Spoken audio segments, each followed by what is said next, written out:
Kristin Henning is the Blume Professor of Law and Director at the Juvenile Justice Clinic and Initiative at Georgetown Law. And she's on the line with us here just now. How are you today? I'm great. So happy to be here with you. Yeah. Now, you've got this book called Rage of Innocence. How would you describe it? Yeah. So the full title is The Rage of Innocence, How America Criminalizes Black Youth. And it is a book that weaves together stories about Black children in our country who have been criminalized and demonized, over-policed, and subject to extraordinary surveillance in our country. And so I share those stories, and I also weave together in plain language some of the research that really helps us understand what's going on, racial bias and the trauma that young Black children experience when they are criminalized for just being kids. Yeah, and it seems to be as relevant as ever, this book. Oh, most certainly. I mean, every time we open the news or we hear about police violence and police violence involving Black people in particular, and then far too many of that police violence involves young people. And so it's really disturbing, yes. And why do you think it seems to be particularly an American problem? Because it happens too here sometimes, but it's very rare compared to America, where it seems to happen all the time. Right. It's a great question. To be brutally honest, I think America has a long history that we have to reckon with of failing to see Black children as children. From our very origins with a tradition of slavery, seeing Black children as property of the purported, slave master, into the civil rights era when young people spoke up for themselves and asserted their rights.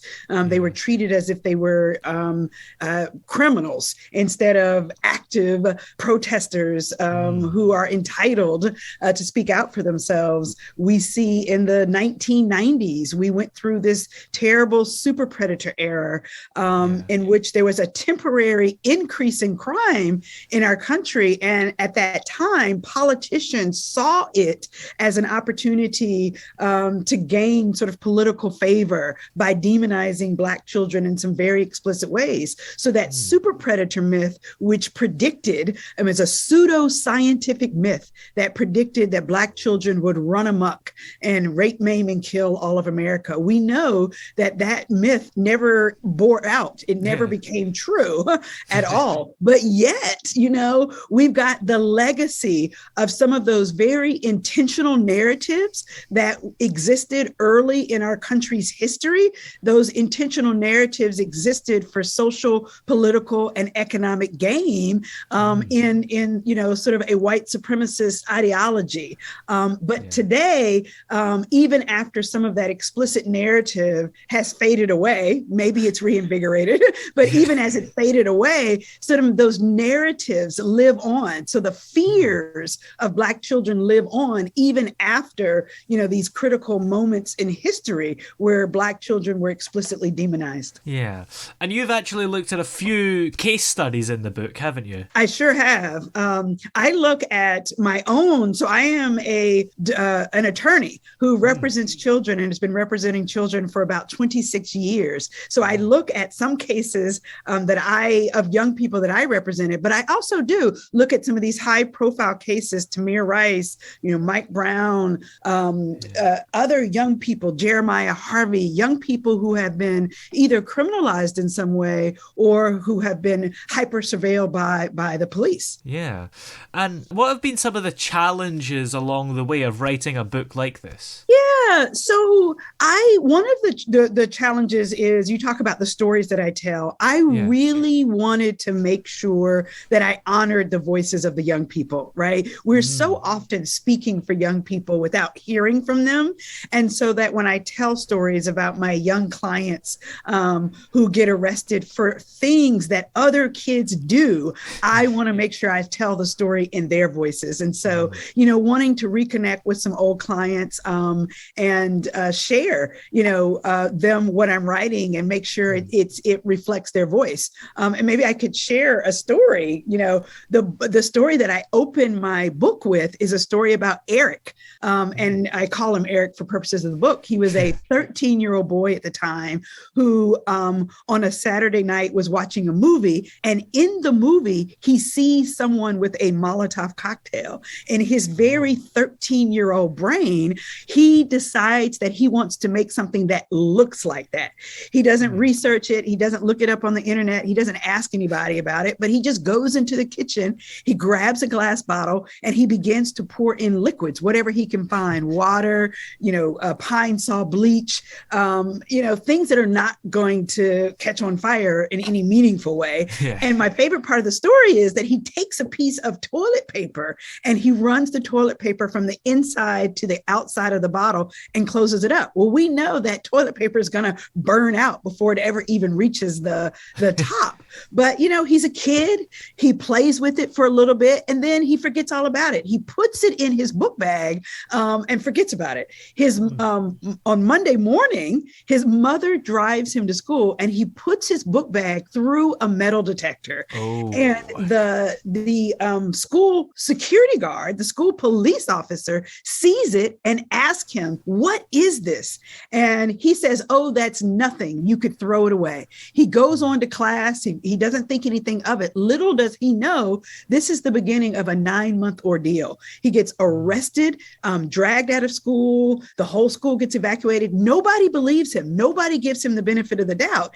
And when he says, "I was not trying to blow up the school," the last thing I'll say about this is the most powerful part of that story, which really underscores what this project is about, is that sometime later, I'm giving a talk in Connecticut, and which northern part of the United States, and I tell this story in that talk, and a woman comes up to me, a white American woman comes up to me, and she says to me, "My son did the exact same thing." And I say, "Well, what happened to him?" And she said that he got placed in advanced science classes. So he gets promoted and rewarded for for attempting to make a Molotov cocktail, whereas my young African-American client gets criminalized. He gets held in detention for something that he was just being a 13-year-old boy for.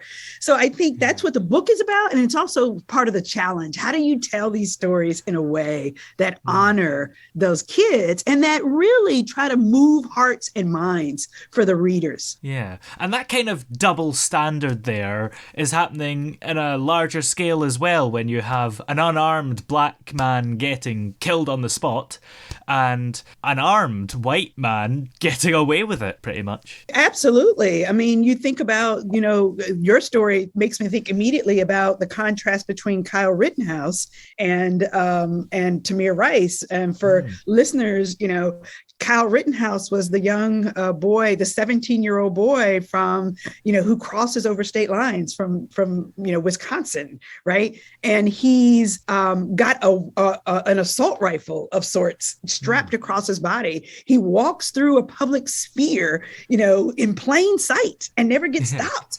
I got to say, his behavior at the age of 17 was sort of a quintessential adolescent behavior. He's, impulsive. He's reactive. He's responding to his peers, his friends, who call him over, state lines and say to him, "Hey, come and help us protect businesses." And in his 17-year-old brain, he thinks he's competent enough. He wants to go and be with his friends, and he thinks he's competent enough to somehow protect these businesses. And what happens? He gets in over his head and he ends up taking 2 lives, killing 2 people and injuring severely another. And then what happens? He, his mother, and of course, rightfully so, his advocates want you to see him as an adolescent, a teenager who got in over his head. And that's exactly what happens. People give him the benefit of the doubt with a rifle, right? And with, killing people, and he still gets the benefit of the doubt. He gets a fair trial, he gets due process, and he gets found not guilty in his adolescent state. We think about Tamir Rice, who is the 12-year-old boy who was shot dead in less than 3 seconds in Ohio, Cleveland, Ohio, for having a toy gun. And so the contrast is significant. It speaks to the implicit biases that we have about Black children and the absolute lack of tolerance for adolescence that we have among Black children. And what do you think is causing this? Is a police officer going, this person's Black, so I'm going to shoot them? Or is it more of an unconscious thing of years and years of bias that's built up, and unconsciously maybe they feel more unsafe in a Black person's presence, maybe? Absolutely. It's the latter, in my view. And I always like to say this, that when I talk about these issues, I don't mean to talk about them in sort of an anti-policing, kind of way. I mean to talk about the realities of our country. And I train police officers as well. And I say to them, look, every single one of us, even those of us who mean well, we come into these encounters with our own unconscious biases, as you talk about, right? And particularly as it relates to Blackness and criminality, that narrative, that trope, that stereotype about Black folks, and particularly Black males, is so deeply entrenched in our country that even it, exists within the same race. It exists, even again, with among officers who are committed to racial equity, who are committed to democratic principles. And there are some very specific stereotypes about Black boys in particular. There's research showing that we, as both civilians and law enforcement, tend to perceive Black boys as significantly older than they actually are. And in fact, the research shows that we are likely to perceive Black boys as more than 4.5 years older than they actually are. So you think about a Black boy like Tamir Rice, who's 12, police officers look at him and potentially see him as a 16 or 17-year-old. And then imagine it's even worse. You approach a 17-year-old Black boy and they perceive him as 21, 22 years old. And so the perceptions of threat. There is also other research showing that, we all tend to more likely to perceive Black youth, Black males in particular, as stronger, bigger, heavier, more muscular, more threatening than they actually are.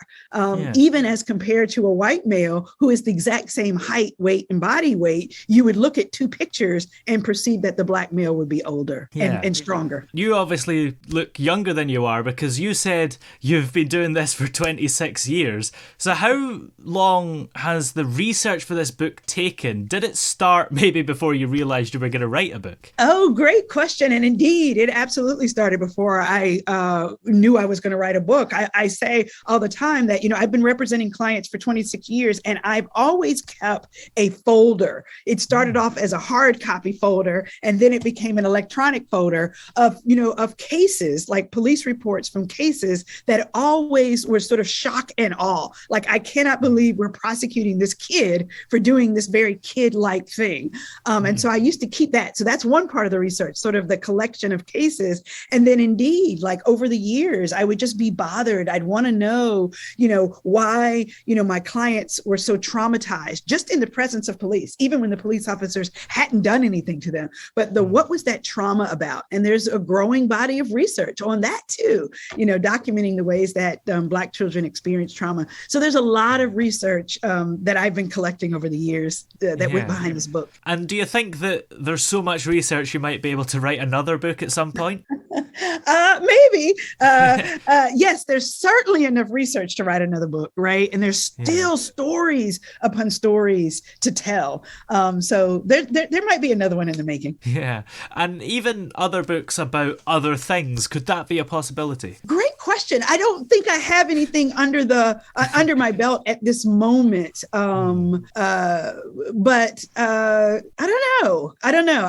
My heart and my passion right now are deeply invested in these questions around race, adolescence, policing, and the criminalization of kids for just being kids. So I won't predict too far in the future, but I love to write.